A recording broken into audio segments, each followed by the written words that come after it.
Ahead of Computex 2026, KitGuru was invited along to DeepCool's head office to see some rather new products. If we tell you that the headquarters is settled in the industrial city of Huizhou, you might not expect it to be quite so green as it actually is. And that green continues through to the buildings themselves, all of which are absolutely completely covered in solar panels, and the whole lot generates 2 megawatts a day. DeepCool sits on a massive campus with 6 main production buildings, but the thing that dominates the skyline is actually the company dormitory. So they've got basically flats for 1,000 people, and in this building you're looking at here, they have a full cafeteria which offers breakfast, lunch and dinner. So if you're a DeepCool employee who's lucky enough to get in, then accommodation's free, and so is all your meals, and you have no travel costs to work. After a short introductory briefing, there's a quick walk over to Building A. KitGuru has been invited over to DeepCool's main factory in Huizhou in southern China because they're on the verge of launching a second generation of vapor chamber coolers. They had their first products out around 2 years ago, and the results were pretty good, but they've decided they can improve them even further, borrowing some ingenuity from the graphic card testing market to create a second generation vapor chamber cooling system. And we'll be seeing exactly how these components come together to provide what DeepCool hope to be the best pound for pound cooling system available in the market. So something that's absolutely crucial to the performance of the vapor chamber once it's inside your system is going to be the way the vapors move around the chamber itself. At first glance, the outside metal shape that comes pre-pressed is relatively simple, but in order to work, it needs a top half which has a very special mesh which helps diffuse the vapors, and also the pattern of these little pillars inside needs to be very precise, otherwise it just won't work. So in order to fill them up, you fill a tray with these beads, and the experts give them a little shimmy, and they'll find that some of them will just naturally go exactly where they need to go, and then by hand they fill in each and every one of them to make sure that the pattern is perfect. Once they've been through the painstaking work of making sure that each of the pillars are in there and the separators are correctly aligned, you then need to find a way to connect the mesh part with the pillar part. The product you just saw being prepared then come over to the Diffusion bonding oven. This massive stack of heating elements can accommodate a ton of trays. Each of those will be completely populated with the vapor chambers ready to cook, and this will cook somewhere over 800 degrees for somewhere close to 12 hours, at which point the outside shells will be completely bonded. The next thing you need to do is insert a tube, because you're going to have to push water in and you're going to need gas to leave. And that's exactly what they're doing over here. And each one they put in gets a little welding rivulet go around the outside. So basically at temperature it will create a seal. And here you have the young lady lining up 3 of them to do it at the same time. When they're lined up, you can then create pressure and temperature.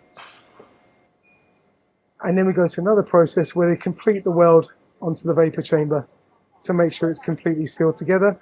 And that's going to be important later because they're going to pressure test to make sure that it is effectively a vacuum inside. And at this point, you need to put water inside the unit. So this machine picks up one at a time, individually, puts it in place, and a little hypodermic comes down, fills the center with water and expels the gas. At this point, you have the basics of a cooling unit. The other thing it does at the same time is it actually weighs the product on the way in and on the way out, so you know exactly how much water is inside. The next thing you need to do is try and make sure you've got a vacuum inside. So the units go into this bath of water, which is down around 2 degrees. And then the machine will basically suck any remaining gas out, leaving only the moisture that it's going to need. And it will seal the top, ready for the unit to go on to the next test. The previous machine took gas out by creating a vacuum. This one does it using heat, because gas, once it's heated, will normally leave quite quickly. So the unit's put into the machine, it will be heated, and any remaining gas will be sucked out of the top. At this point, you should have a pretty good seal and nothing inside apart from the vapor you're going to need for the cooling once it's implemented inside a system. So what you can see now is something quite close to a final finished product. You can see the end's been sealed. These guys are buying tin on industrial levels. It's applied to the top of the vapor chamber part of the cooler. And then these guys are loaded into the machine. On the top of the machine, they actually use water. So the machine will squash it down, and then it starts to run through a series of temperature tests. And what they're looking for is a delta of at least 15 degrees to show that it's working.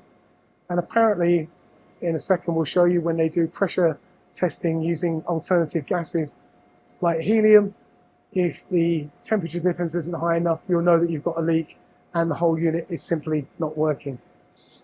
So almost the final stage, we're onto the leakage testing machine. This looks like a massive industrial dryer, but in fact it's a chamber that can maintain a vacuum, and it also has the ability to purge the area with helium gas. And if you know anything about gases, helium is really annoying and will find its way into any cracks and crevices. So basically your vapor chambers go inside here, a vacuum's created, it's purged with helium, and any leak at all inside the unit will result in a problem when you move it onto the next heat testing equipment over here. You basically won't have that 15-degree delta that you saw earlier. So the heat exchange is just one part of a modern cooling system. Fans are another massive part of this, and traditionally the fans would use a 4-spoke design, and if you look at the actual winding itself, it's actually pretty rough, and this is something that DeepCool were telling us. It doesn't make for the smoothest, quietest fans. So what you're seeing here is the new next generation assembly. Each of the mounting blocks goes into the machine. It does 2 at the same time. And these modern machines operate in a much finer way. So they're able to spin a lot of copper wire very neatly onto each of those spokes, so that the units they're producing at the far end actually come out with either 6 or 12. And we're told that this makes for a much smoother process for the motor itself, which makes the fans spin at a more accurate speed and with less noise.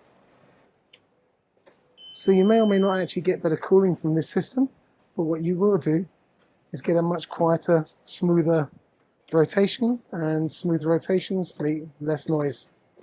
So next we're invited into the injection moulding part of the business. Not sure if you can hear me here, but we've got a ton of machines, and what they're doing is taking in the raw materials, which is plastic as tiny pellets, and they're bringing them up to 120 degrees and making sure they're completely clean before they enter the production line. So from the room we're just in, the pellets clean and hot come down these tubes, and you're talking about an absolute ton of machines that can take those pellets in, melt them down, and begin the process of injection molding things like the fans that they're going to need on the production line. So this is the actual injection molding machine itself. It's doing its business on the inside, and when it produces the fans, they're then brought out at the top. They come down. There's a little bit of cleaning goes on. They're picked up and put down on the conveyor belt. And I've been told not to touch them because they're still close to 80 degrees at this point. And here on the other side, you've got the frames for the fans themselves coming down a different production line. And this will go upstairs to produce the 120mm fans we were just looking at. So then you've got wheel balancing, but for fans. So the chap here put the fan into this machine, which has the little laser on the side, and exactly the same as if you're getting your tyres checked.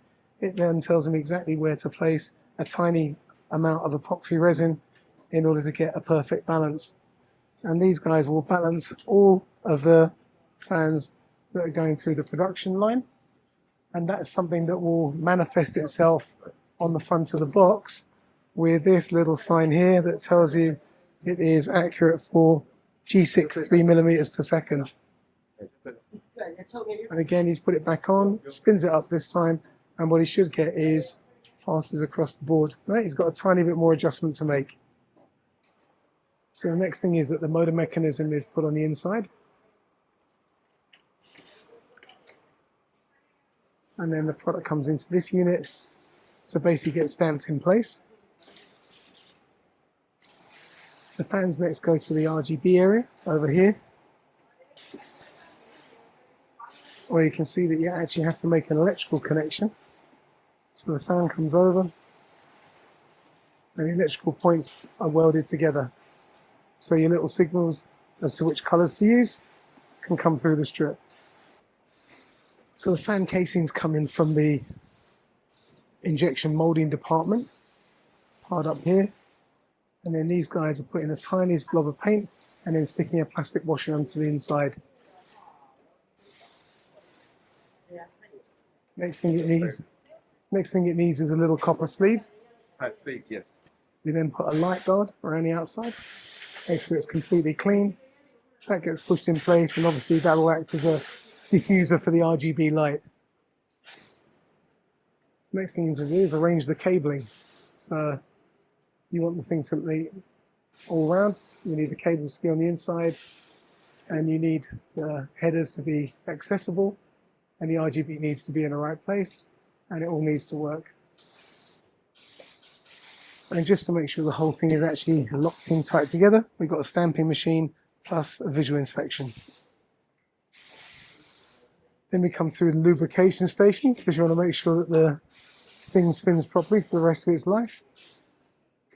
I'm going to do a quick manual spin before it comes over for the final check to make sure that it spins up and that the RGB works. Despite this being one of the cheapest components in most systems, if it goes wrong, the whole thing can go back to the shop for a refund, which is worrying for retailers. So this stuff really has to work. So another thing that DeepCool have done is they've actually connected the outside of all the blades together, because again, apparently in testing this reduces vibration, and that means quieter noise. And there's one last testing station where each fan will get a spin and a check just to make sure that the lighting and power work fine before it goes off for packaging. So when the fans are spinning up, you can actually see through to the middle, and you get this kind of Tony Stark power supply effect. But if you pull the power, for example, from the black one, and then the black one will slow down, and as it spins down, it's completely opaque in the middle. So you can only see through it when it's running. DeepCool also showed us into their final cooler testing unit lab. We're now on the 4th floor to see how these things end up getting boxed and sold. Then we're on to the final packaging where the cooler gets put in the boxes that they put together themselves. They'll get wrapped in the outer sleeve, and then you're over to the department that actually sends these guys out the door, ready for retail. So now we've got the moment of truth. We've got AK700 VC. This will be the first production product that will use the new vapor chamber cooling for CPUs. The first model will be launched into China, and then shortly behind that, it'll be out to Europe and the rest of the world.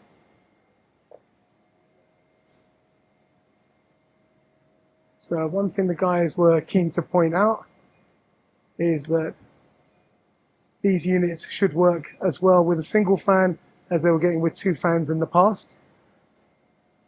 You can see the construction is pretty similar. But on the bottom, that is a vapor chamber. And if we remove the blue sticker,